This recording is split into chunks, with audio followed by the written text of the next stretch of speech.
फिर चले गए। सशरीर, शरीर नहीं छोड़ा, सशरीर से ही वो वैकुंठ धाम गए। कभी किसी को मीरा जी का शव नहीं मिला, चैतन्य महाप्रभु का पार्थिव शरीर नहीं मिला, हरिवंश महाप्रभु का पार्थिव शरीर नहीं मिला। ये सशरीर सब भगवान के, मतलब इनका शरीर भी चिदानंद में था। तो अब वो तो आचार्य कोटि के महापुरुष हैं, पर अगर अपने भजन इस कोटि का हो तो भगवान ऐसा विधान कर सकते हैं। वैसे यहाँ का नियम है, काल मृत्यु लोक के शरीर को न, ध्रुव जी भी सशरीर गए।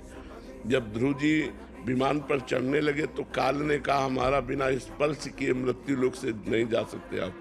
तो काल के सर पर पैर रख कर के विमान पर चढ़े कि स्पर्श भी हो गया तेरा, और काल के सर पर पैर रखकर, यही तो भगवान के भजन की महिमा है। काल के सर पर पैर रख करके ध्रुव जी विमान, और आज भी अटल पदवी में ध्रुव शरीर से ही विराजमान है। तो अब ये भजन की बात है, अब इतना भजन हो जाए। अभी तो यहाँ भोगों से ही फुर्सत नहीं मिलती, भोगों के आकर्षण में हमारा समय नष्ट होता है। भजन कहाँ उस कोटि का, समझ रहे? बैठे बैठे अनुभव कर सकते हैं। देखो, बैठे बैठे अनुभव का मतलब होता है देह भाव का त्याग करके भगवत भाव रूपी शरीर की प्राप्ति, फिर उससे धाम आदि का दर्शन। जो दिव्य लीलाएं हैं वो इन शरीर से नहीं होती। दिव्य लीला के लिए दिव्य भाव होता है, जैसे सैचरी भाव, गोपी भाव, सखा भाव, वात्सल्य भाव, तो इनमें वो भाव देह प्राप्त होता है। अब वो तुम्हें दिखाई इसी शरीर में रहा है, लेकिन वो अपने शरीर से प्रियाजू के पास है, इस शरीर से नहीं। सहचरी वपु से प्रियाजू के पास है, गोपी स्वरूप से श्री कृष्ण के पास है, सखा स्वरूप से श्री कृष्ण के पास। वो भगवान के धाम लीला रूप का पूरा अनुभव कर रहा है, जैसे हम आपका अनुभव कर रहे हैं प्रगट में, ऐसे अनुभव कर रहा है।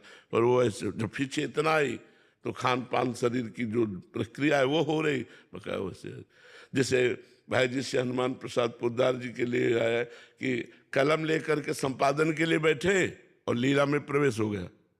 अब 20-20 घंटे तक ऐसे बैठे, 20 घंटे बाद फिर सुध आई, फिर घड़ी में दिखा इतना।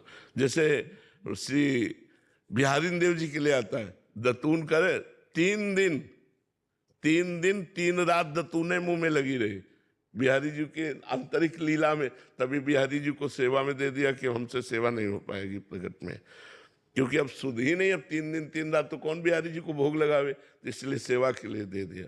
7 दिन तक इस भाव में डूबे रहे हुए मृद चिबुक प्रलोई प्रबोधत तू भामिनी करसों करटारत श्री नागरीदास जी। अब 7 दिन 7 रात को उसी शोभा में डूबे हुए।